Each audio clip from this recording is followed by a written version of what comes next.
This channel does not promote any violence, harmful, or illegal activities. All content provided by this channel is meant for an educational and information purpose only.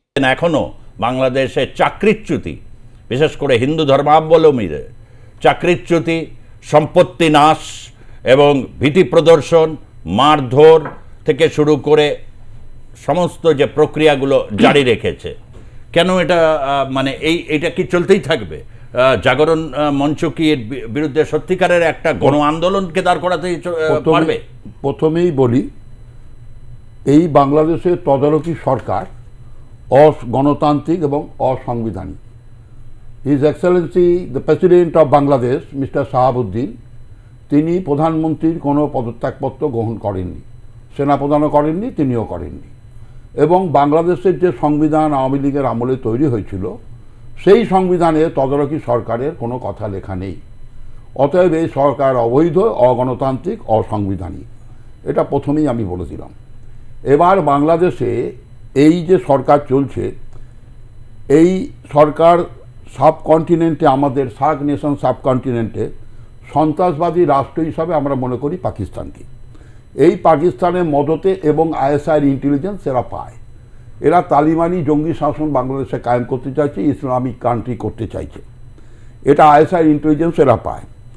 এবার আসছি আমাদের বাংলাদেশে হিন্দু জাগরণ মঞ্চের ব্যাপারে। বাংলাদেশে এই হিন্দু জাগরণ মঞ্চকে আমি চিনি, এদের প্রত্যেককে আমি ব্যক্তিগতভাবে চিনি। একটু আগে যাকে দেখানো হলো আমাদের ইসকনে ছিলেন চিন্ময় কৃষ্ণ দাস, ব্যক্তিগতভাবে তিনি আমাকে চেনেন, আমিও তাকে চিনি। তিনি যদি আজকে টেলিভিশন দেখে থাকেন তাহলে নিশ্চয়ই উনি ফোন করবেন বলে আমি আশা করি। এবার চট্টগ্রাম ইসকন হেডকোয়ার্টার যেটা, সেটা নন্দনকাননে লোকনাথ মিশনের পরে বাংলাদেশের একটি বিখ্যাত লোকসঙ্গীত শিল্পী আমার দিদি, তিনি বাংলাদেশের বলা হয় লোকসঙ্গীতের লতা মঙ্গেশকর, তার নাম শেফালি ঘোষ, তার বাড়ি।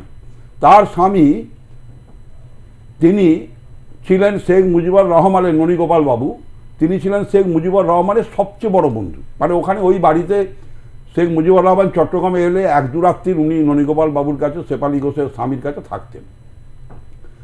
তার পাশেই হচ্ছে ইসকনের অফিস, আগে পূর্বতন অফিস। সেই ইসকনের অফিসে আমার একাধিকবার যাতায়াত ছিল, আমি প্রচুর বার গেছি। আমার জীবনে হয়তো আমি 50-60 বার ওই ইসকন অফিসে গেছি। এখন ইসকন অফিসটা চলে এসছে চট্টগ্রাম কলেজের কাছে, দেওয়ানজি মোড়ের কাছে ওপরে।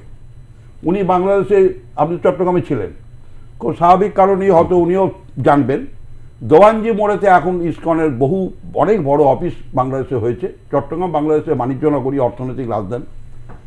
ওখানে অনেকগুলো হিন্দু বা সংগঠন আছে, যেমন আমি বলে দিই, নন্দনকাননে লোকনাথ মিশন আছে, লালদিঘির পাড়ে সেখানে সৎসঙ্গ অনুকূল ঠাকুরের আশ্রম আছে, এছাড়া মতুয়াদের সংগঠন আছে, এছাড়া রাম ঠাকুরের কৈবল্য ধাম আছে, হ্যাঁ, এবং রামকৃষ্ণ মিশন বাংলাদেশ এবং ভারত সেবাশ্রম সংঘ বাংলাদেশ, এগুলো সবই ওখানে আছে।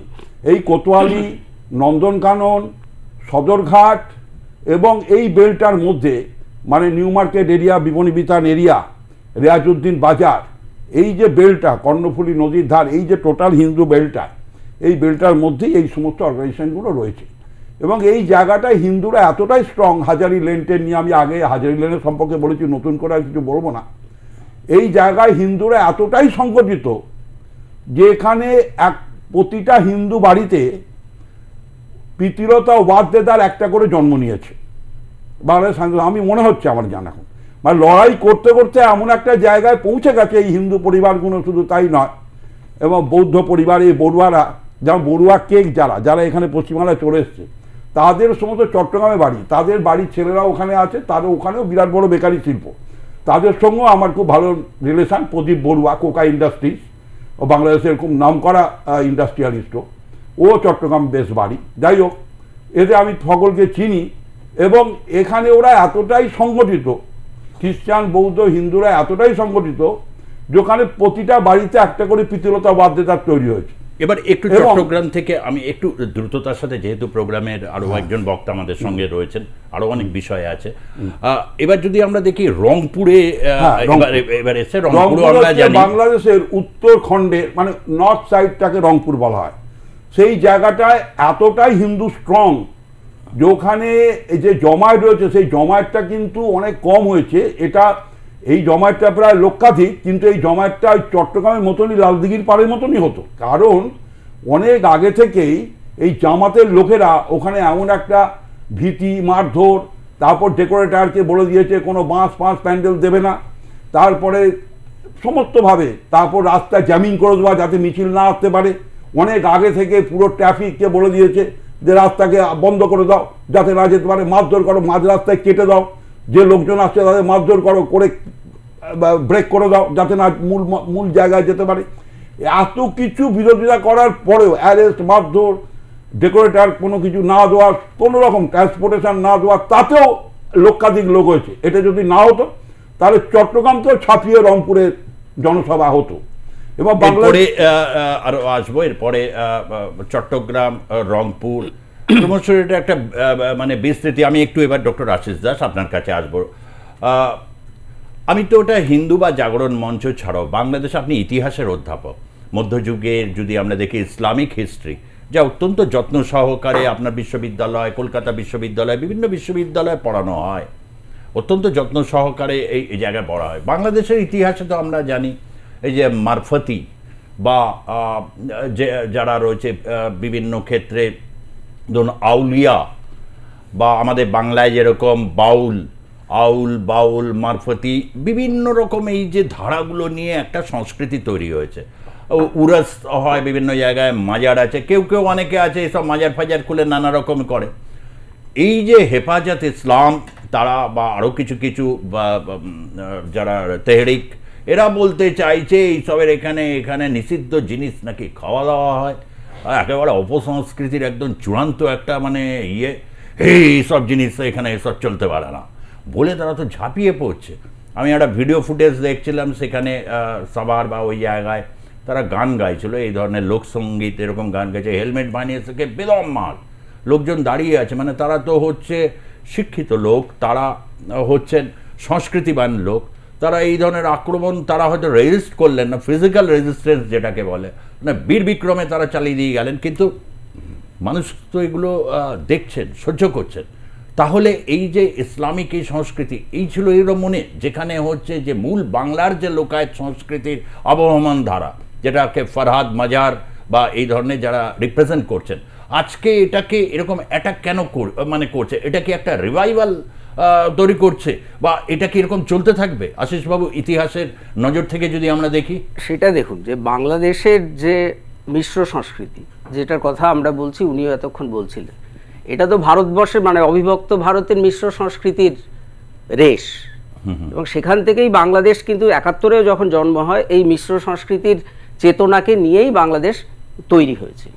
হিন্দুস্তানি সংস্কৃতি যেটাকে বলা যায়, একদম সুফি, বাউল, এগুলো সব মিশ্র সংস্কৃতি। এবং দেখবেন ওখানকার যারা মানে মুসলিম সম্প্রদায়ের মানুষ, তারা কি সুন্দর এই গানগুলো গায়, মানে ভাবতে পারবেন না, মানে আমাদের থেকেও অনেক ভালো গায় এবং দরদ ঝরে পড়ে, তারপরে আত্মস্থ করেছে।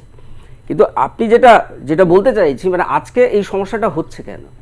৭১-এ যারা মুক্তিযুদ্ধের জন্য লড়াই করেছিল এবং মুক্তিযুদ্ধে যারা বিরোধী শক্তি ছিল, পাকিস্তান এবং রাজাকারপন্থীরা, সেই প্রজন্ম মানে মুক্তিযুদ্ধের প্রজন্ম তো ধীরে ধীরে মানে সরাসরি লড়াই করা মানুষরা তো আর পৃথিবীতে নিয়ম অনুযায়ী থাকার কথা নয়, কমে যাচ্ছে।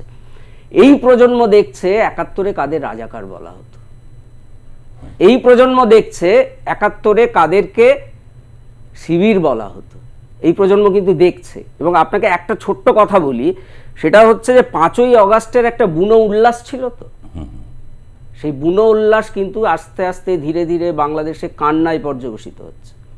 এই বুনো উল্লাসটা থাকবে না।